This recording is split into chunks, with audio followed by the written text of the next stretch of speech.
Падот на рейтингот на власта и растот на довербата во опозицијата е резултат на погрешните политики, преголеми ветувања и минимум исполнувања, велат познавачите.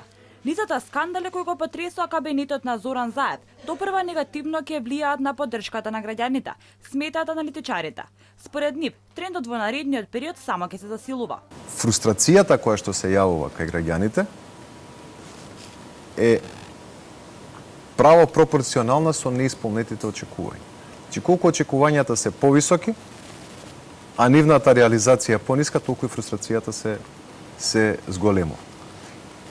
Дополнително, тие гласави кои што беа кај СДСМ за 2016 или 2017, тоа се гласови на луѓе кои што повеќе гласаа против ВМРО-ДПМН и власта на ВМРО-ДПМН, отколку што гласаа за. Последната анкета на ИПИС покажа дека толку наредната недела би се одржала парламентарни избори.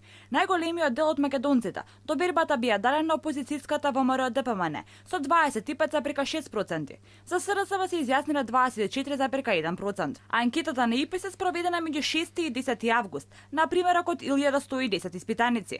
Ако се спореди со онаа направена од 13 до 17 јуни од страна на истиот институт, се забележува раст на рейтингот на ВМРО-ДПМН за 3,4% поени и пад на довербата на СДСМ за 2,1% поен.